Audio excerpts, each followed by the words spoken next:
Людмила Николаевна Ершова всю жизнь была нужна кому-то. Это звучит красиво, и отчасти было красиво, но только отчасти. В 23 года она вышла замуж за Геннадия Ершова, высокого, громкого, с руками, которые умели чинить все, что угодно, и с характером, который не умел ничего. Геннадий пил. Не каждый день, не запоями, а так, плавно, фоново, как шум в трубах. Всегда есть, но к нему привыкаешь и перестаешь замечать. Людмила замечала, просто не уходила. Причин было несколько. Первое – дети.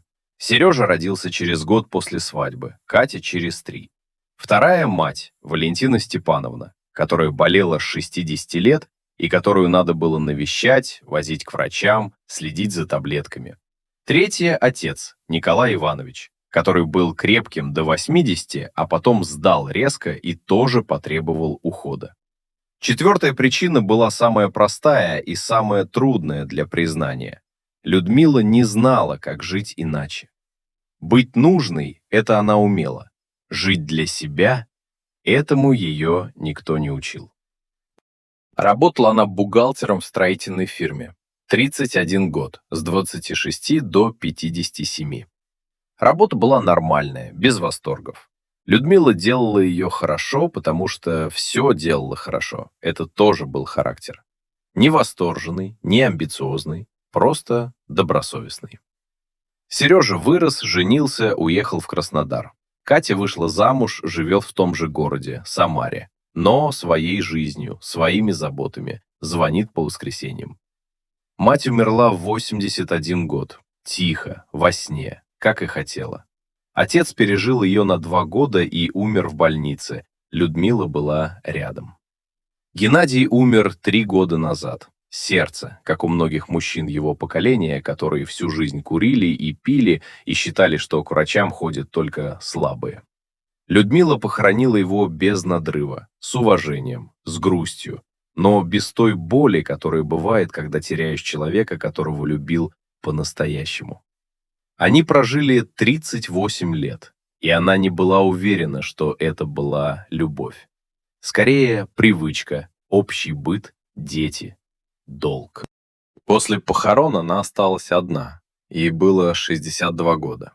Квартира была тихой. Впервые, по-настоящему тихой. Не так, как бывает тихо, когда все просто спят и могут в любой момент проснуться. Тихой насовсем. Людмила Николаевна сидела на кухне в первый вечер после того, как все разъехались. Катя с семьей, Сережа с женой, и думала, что теперь? Ответа не было. Это было страшно. И одновременно она не сразу это поняла, но потом поняла. Это было что-то еще, что-то похожее на воздух. С Геннадием было трудно, но по-особому. Не так, как бывает, когда человек бьет или кричит. Он не бил, он почти не кричал, только когда выпивал больше обычного и тогда говорил что-то обидное, а потом не помнил. Трудно было иначе. Трудно было потому, что он занимал пространство. Все пространство в квартире, в разговорах, в принятии решений. Куда ехать отдыхать – решал он. Что смотреть по телевизору – он. Когда звать гостей и звать ли – он. Не из злобы. Просто такой был человек. Большой, громкий, убежденный, что знает, как правильно. Людмила соглашалась. Не потому, что боялась, просто не видела смысла спорить. Проще уступить и заниматься своим, детьми, едой, домом. Своим тем, что она умела и что от нее ждали. Когда Геннадия не стало, она поняла, что не умеет принимать решения. Мелкие, бытовые, что купить на ужин, когда записаться к врачу, куда поставить новый цветочный горшок. 40 лет кто-то другой имел мнение, теперь надо было иметь свое.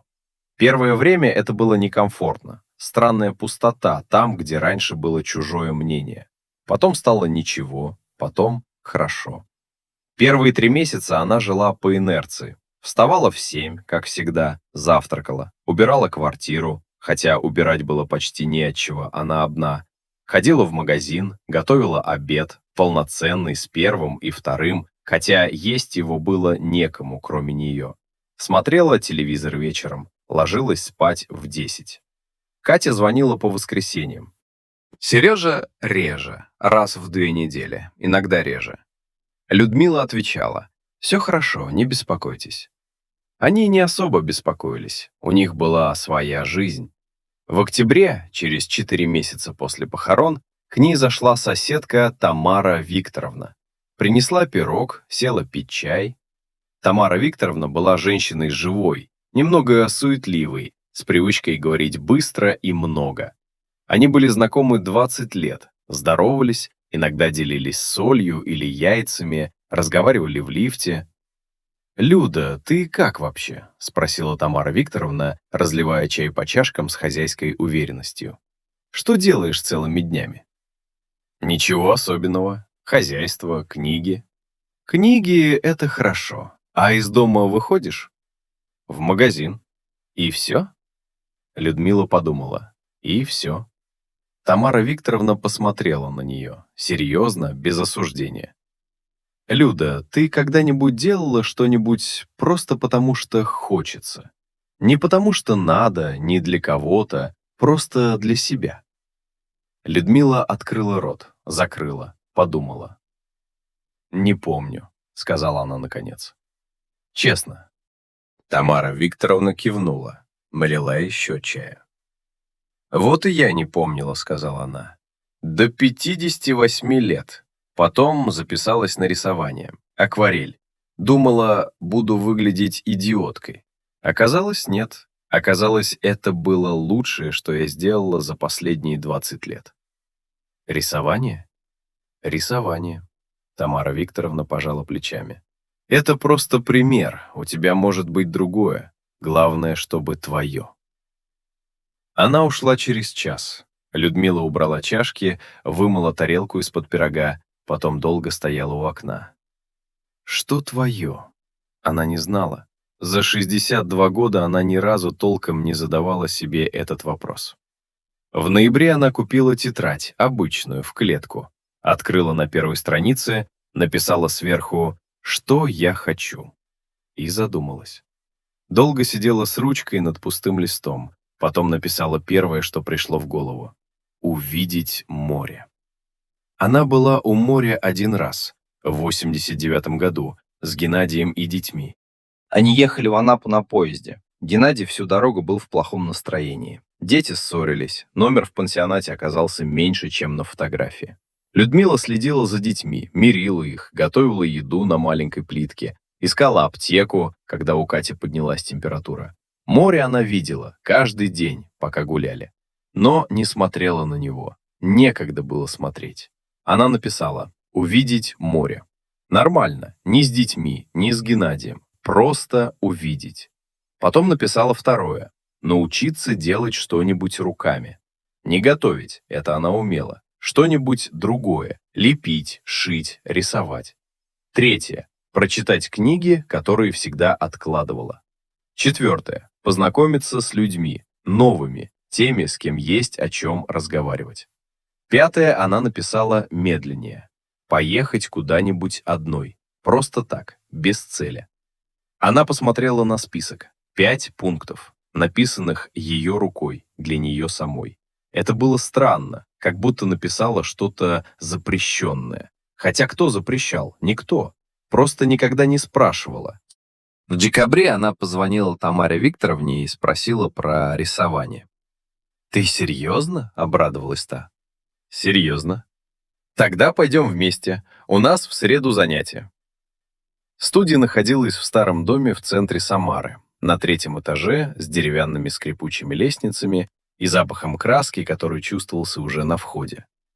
Людмила пришла в среду вечером, в пальто, с сумкой, немного деревянная от смущения.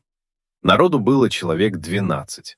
Разного возраста, была молодая женщина лет 30, был пожилой мужчина с бородой, были несколько женщин примерно ее возраста. Преподаватель Марина Юрьевна, лет 50, с короткими волосами и очень спокойным голосом, поздоровалась, объяснила, что сегодня они рисуют натюрморт, яблоко, кружка, кусок ткани. Людмила взяла кисть, посмотрела на яблоко, посмотрела на бумагу. Первые 20 минут было плохо. Яблоко получилось похожим на картофелину, кружка на трапецию. Людмила смотрела на то, что нарисовала, и думала: вот это провал. «Ничего», — сказала Марина Юрьевна, остановившись рядом. «У всех так поначалу. Вы давно не рисовали?» «В школе. Последний раз». «Значит, лет 45. Неудивительно. Но вот это...» — она указала на тень под яблоком. «Очень неплохо. Вы чувствуете объем». Людмила посмотрела на тень. Она нарисовала ее, не думая, просто показалось, что надо. «Правда?» — спросила она. «Правда», — сказала Марина Юрьевна, и пошла дальше. После занятия они с Тамарой Викторовной шли домой пешком. Людмила несла свой натюрморт в руках, еще не высохший. «Ну как?» — спросила Тамара Викторовна. «Странно. Я 2 часа думала только про яблоко. Ни про что другое».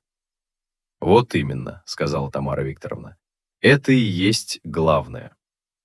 Людмила не сразу поняла. Потом поняла.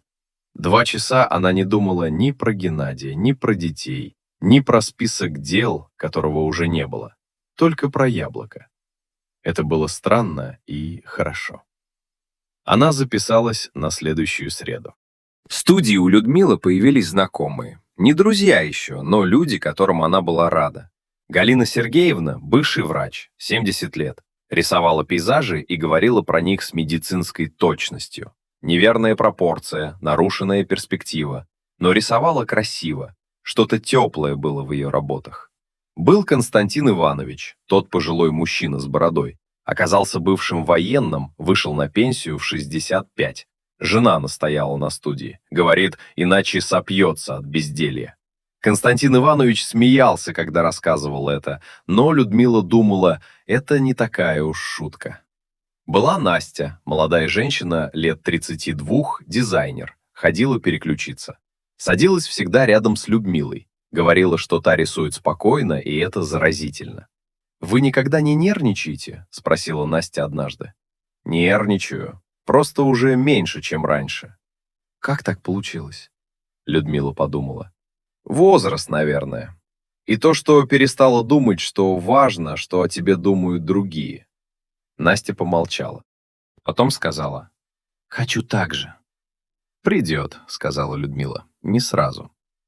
В январе она начала читать по-настоящему. Не детективы, которые читала раньше, быстро между делом, чтобы просто отвлечься. Другое. Она нашла старый список названий и начала методично. Первой была Улицкая. Людмила читала медленно, несколько раз возвращалась к страницам, перечитывала абзацы. Потом был Паустовский. Она помнила, что в школе не любила его, казался скучным. Сейчас нет.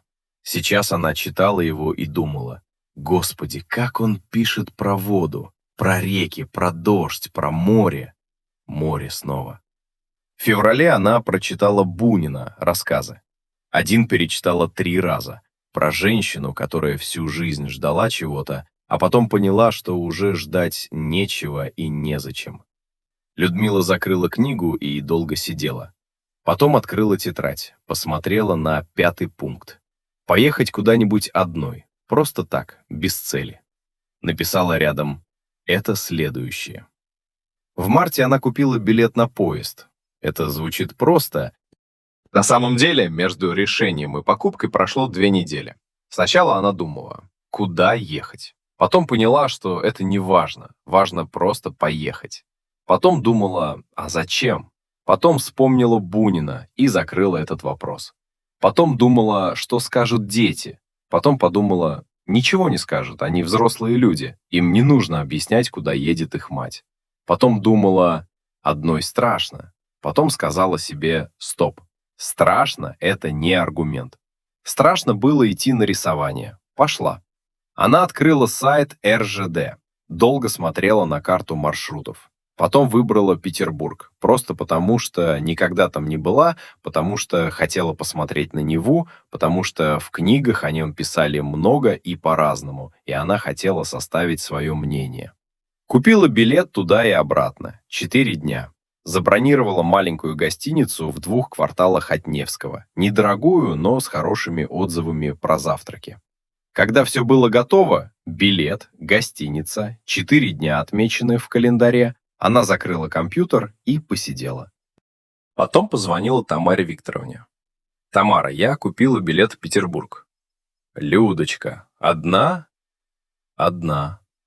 «Умница. Когда едешь?» «В следующую пятницу». «Записывай адрес. Там есть кафе на Рубинштейна. Я была 2 года назад. Фантастические пирожки с капустой». Людмила засмеялась. «Запишу». Кате она позвонила отдельно. Катя удивилась. «Мам, одна? Зачем?» «Хочу посмотреть город». «Ну, хорошо. Телефон заряженный держи. Звони, если что». Сережа написала сообщение. Сережа ответил через 3 часа. «Класс, мам, фоток привези». Людмила улыбнулась. «Фоток привезу». Поезд отходил в пятницу вечером. В купе ехали еще 3. Молодой мужчина с ноутбуком, женщина лет 40 с 2 детьми. Дети засыпали долго, шумели, потом все-таки уснули.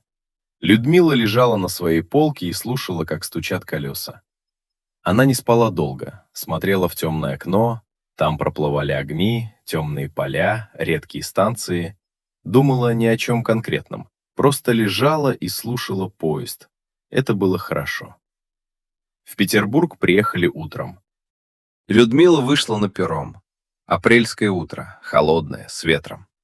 Запах другого города. Каждый город пахнет по-своему. Она заметила это сразу. Гостиница была маленькой, узкий коридор, скрипучие полы, окно во двор-колодец. Но чисто, и завтрак действительно хороший. Хозяйка, пожилая петербурженка с правильной речью, сварила настоящий кофе и поставила на стол домашнее варенье. «Первый раз в Петербурге?» — спросила хозяйка. «Да». «Надолго?» 4 дня». «Хорошо, 4 дня хватит, чтобы влюбиться, больше не нужно». Людмила улыбнулась, допила кофе, надела пальто, вышла. На улице был ветер, настоящий, с залива. Людмила шла по Невскому и смотрела. Просто смотрела. На фасады, на людей, на каналы. Никуда не торопилась. Никто ее не ждал. Это было невероятно странное ощущение — идти и не торопиться. Просто идти. Она зашла в Русский музей, не потому что запланировала, просто увидела вывеску. Ходила 2,5 часа. Остановилась надолго у Куинджи, лунная ночь на Днепре. Стояла и смотрела. Рядом стоял пожилой мужчина и тоже молчал. «Правда же, будто настоящий свет», — сказал он негромко. «Не ей, скорее себе». «Правда», — согласилась Людмила. Они постояли еще немного, потом разошлись. Вечером она нашла то самое кафе на Рубинштейна. Пирожки с капустой были действительно фантастические, горячие, хрустящие. Людмила съела 2 и выпила чай. За соседним столиком сидели 2 женщины и громко смеялись чему-то. Людмила смотрела на них и думала: вот так можно, просто сидеть и смеяться. На второй день был дождь. Людмила встала, посмотрела в окно-колодец. Серо, капли на стекле. Надела пальто, взяла зонт. Вышла. Дошла до Невы, встала на набережной. Нева в апрельский дождь серая, широкая, с рябью от ветра. Над ней низкие тучи. Далеко Петропавловская крепость, почти растворенная в серости. Людмила стояла и смотрела. Она думала. Ни о чем конкретном и обо всем сразу. О том, что прожила 62 года. О том, что большую часть этой жизни провела, глядя в чужие нужды, а не в свое окно. О том, что Геннадий, наверное, был несчастным человеком. Просто она никогда об этом не думала с этой стороны. О том, что дети выросли хорошими. О том, что мама умерла спокойно. О том, что она стоит сейчас на набережной Невы под дождем, одна, 62 года, зонт в руке, и никуда не надо идти. Свобода, может быть. Вот это слово. Она простояла на набережной минут 40, промокли ноги, потом пошла в кафе греться. За столиком у окна сидела пожилая женщина, лет 70, с книгой и чашкой кофе. Читала, иногда поднимала взгляд на улицу, снова читала. Никуда не торопилась. Людмила смотрела на нее и думала: вот так можно. В 70. Вот так. С книгой и кофе смотреть на дождь. Взяла чай, достала свою книгу, открыла. Они сидели в одном кафе, два незнакомых человека с книгами, и смотрели на одну и ту же улицу. Дождь шел. На третий день она разговорилась с хозяйкой гостиницы. Ее звали Вера Александровна. 68 лет. Коренная петербурженка в третьем поколении. Муж умер давно, 12 лет назад. Гостиницу открыла сама, переделала квартиру, научилась всему с нуля. «Как вы решились?» – спросила Людмила. «А что было делать?» – Вера Александровна пожала плечами. «Сидеть и ждать чего? Я всю жизнь сидела и ждала. Муж работал, я была дома. Потом он умер, и я поняла. Больше ждать некого и нечего. Надо самой». «Не страшно было?» «Страшно», — сказала Вера Александровна спокойно. «Очень страшно. Первые полгода я думала, что все провалю. Потом перестала думать и начала делать. Это помогает, когда перестаешь думать и начинаешь делать». Людмила подумала об этом. «У меня список есть», — сказала она вдруг. «Что хочу. Я написала в ноябре». «И что там?» «Море. Научиться делать что-нибудь руками, читать, познакомиться с людьми, поехать куда-нибудь одной». «Ну вот», — сказала Вера Александровна, «4-й пункт вы уже выполняете. Мы же разговариваем». Людмила засмеялась. «Да, выполняю. А море?» «Следующее, наверное. В Питере тоже есть море, между прочим. Залив. Хотите, завтра съездите. Час на электричке до Зеленогорска. Там тихо, людей мало. Можно просто постоять у воды». Людмила смотрела на нее. «Это звучит хорошо». «Это очень хорошо», — сказала Вера Александровна. «Возьмите термос с чаем. Там ветер». На следующий день, последний день перед отъездом, Людмила встала рано. Налила чай в термос, надела куртку поверх пальто, вышла на электричку. Зеленогорск встретил ее пустотой и тишиной. Апрель. Туристов нет, дачники еще не приехали. Несколько местных жителей, собаки, чайки. Она пошла к воде. Финский залив в апреле совсем другой, чем то море из 89-го года. Ни теплый, ни синий, ни пляжный. Серо-стальной, с белыми гребешками на волнах, с запахом водорослей и холода. По горизонту силуэты каких-то судов.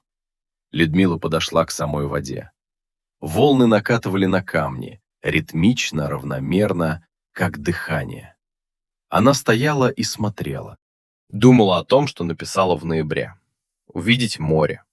Нормально. Не с детьми, не с Геннадием. Просто увидеть. Вот оно. Она видит. Достала термос. Налила чай в кружку. Стояла, пила чай, смотрела на воду. Рядом пришел пес. Рыжий, беспородный, явно местный. Понюхал ее сапог. Постоял, лег рядом на камне. Людмила посмотрела на него. «Привет», — сказала она. Пес поднял голову, опустил. Они стояли, вернее, она стояла, он лежал, у воды. Волны, чайки, ветер. Эта минута была для нее, и следующая, и та, что после. Она простояла у воды около часа. Пес в какой-то момент ушел по своим делам. Людмила Николаевна допила чай, завинтила термос, постояла еще немного. Потом сказала вслух, негромко, никто не слышал. «Хорошо». И пошла на станцию. Поезд уходил вечером. Людмила вернулась в гостиницу, собрала вещи. Попрощалась с Верой Александровной. «Понравилось?» — спросила та. «Очень. Я, наверное, вернусь летом». «Буду рада. У меня летом обычно занято, но для вас найдем».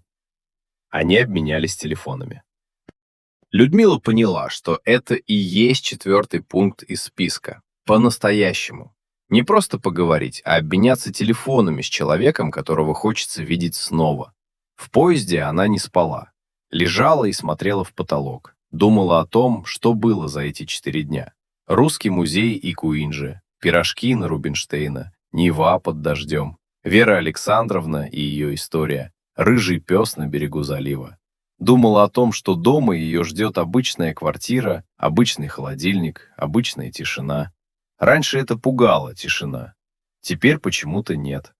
Тишина — это не пустота. Тишина — это место, где можно слышать себя.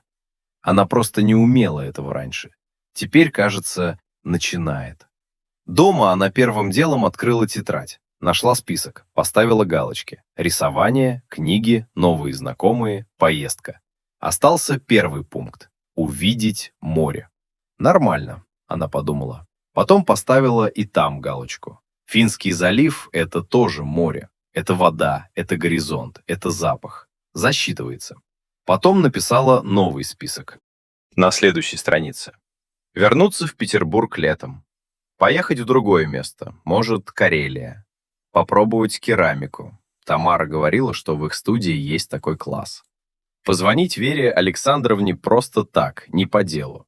В мае она записалась на керамику. Первое занятие было катастрофой в хорошем смысле. Глина не слушалась, кружка получилась кривой, бока неровные. Людмила смотрела на нее и смеялась. Сама, просто так. Преподаватель Алеша, молодой парень лет 25 с перемазанными глиной руками, сказал: «Не бросайте. Первый раз так у всех». «Я не брошу», — сказала Людмила.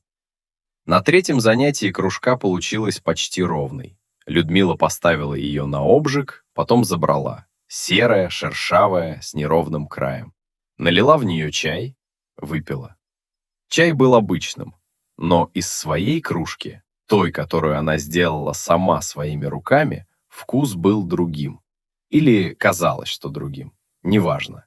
Она сделала кружку сама. Это было важнее вкуса. Позвонила Катя. Катя взяла сразу. «Мам, ну как Петербург?» «Очень хорошо, Кать. Я, наверное, летом еще поеду». «Понравилось?» В голосе у Кати было что-то новое. Удивление, может быть, или что-то похожее на облегчение. «Очень. Там залив есть». Я стояла у воды и смотрела. Просто стояла. «Мам, ты нормально?» — спросила Катя. Без иронии, серьезно. «Нормально. Лучше, чем нормально. Кать, ты когда последний раз делала что-нибудь просто потому, что хочется?»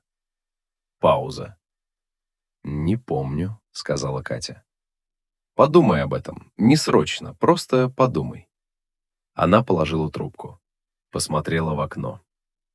Самара. Апрель. Деревья еще голые, но почки уже есть. Маленькие, клейкие, зеленые. Через неделю раскроются. В июле она вернулась в Петербург. Вера Александровна встретила ее, как будто они давно знакомы. Обняла, поставила кофе, спросила, как зима прошла. Они сидели на маленькой кухне гостиницы, до завтрака еще было время, и разговаривали. Про Самару, про Петербург, про детей. Вера Александровна рассказала про свою дочь. Та живет во Владивостоке, видится раз в год. «Вы не обижаетесь, что редко приезжает?» — спросила Людмила. Вера Александровна подумала. «Раньше обижалась, теперь нет. Теперь понимаю, у нее своя жизнь. Я не обязана быть центром ее жизни только потому, что я мать». «Я к тому же выводу пришла», — сказала Людмила, — «за этот год». «И как?» «Легче, намного легче. Когда перестаешь требовать от других, становится легче. Не потому, что перестаешь любить, потому что начинаешь любить правильно». Вера Александровна посмотрела на нее. «Вы умная женщина, Людмила Николаевна. Просто устала тратить время на обиды. Его осталось меньше, чем прожито». Это тоже было правдой. В среду она пошла на рисование. Марина Юрьевна дала новое задание — пейзаж. Людмила выбрала воду, набросала залив, серое небо, горизонт. Получилось неплохо. Не профессионально, просто неплохо. Марина Юрьевна остановилась рядом. «Откуда натура?» «Финский залив, я была». «Одна ездили?» «Одна». Марина Юрьевна посмотрела на нее, потом на рисунок.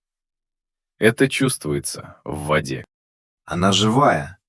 Людмила посмотрела на свой листок. Серая вода, белые гребешки, размытый горизонт.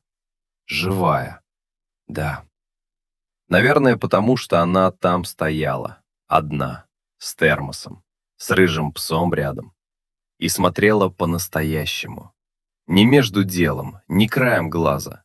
По-настоящему. Так и надо смотреть на вещи. После занятия она шла домой пешком. Апрельский вечер, еще холодный, но уже с запахом весны. Людмила Николаевна Ершова, 62 года, шла по Самаре и думала о Карелии. О том, что там, говорят, красивые озера. О том, что летом можно поехать. Может, с Тамарой Викторовной, может, одной. О том, что нужно написать Вере Александровне, просто так, узнать, как она. О том, что в следующую среду они начинают акварель, настоящую, с разводами воды по бумаге. О том, что она хочет нарисовать озеро, карельское, когда увидит. Она шла и думала о будущем. Впервые за 62 года будущее было ее собственным, не чьим-то, ее. И оно было хорошим.